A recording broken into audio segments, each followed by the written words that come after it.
April the 8th. Growing up in the family. On to maturity.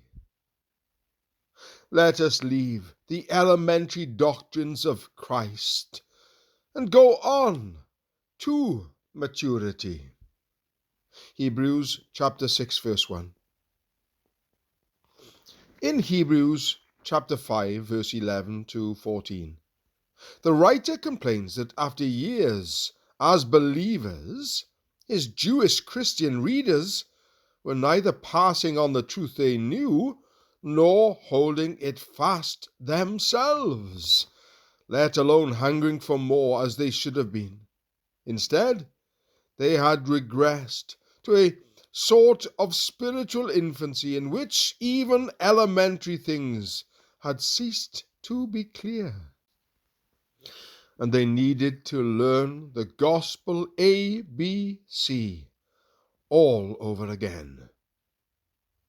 Blurred vision regularly results from not facing spiritual challenges squarely, and in this case, the challenge to patience under persecution was not being faced.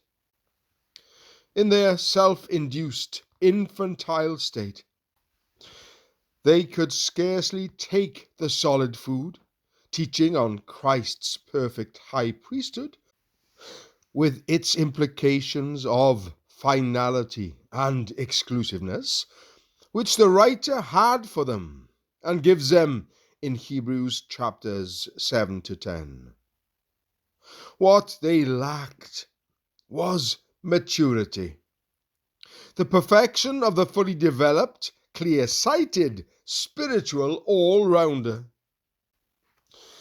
The sign of immaturity was that they could not see that the ministry of Christ cancels and excludes the typical religion of the Old Testament. Thus, by reverting to Judaism, as they thought of doing, they would gain nothing and lose everything. This blindness showed their lack of capacity to discern good from evil courses, a capacity which requires constant, consecrated exercise for its development.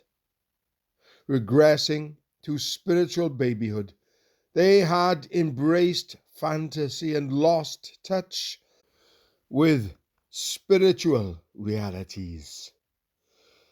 To lead them on to the maturity they lacked and needed, the writer resolves to leave the gospel ABC and go on to the more demanding doctrines.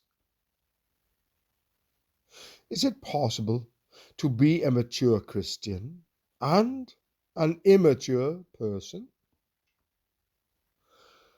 Lord, help me to understand what Christian maturity really is and to want it.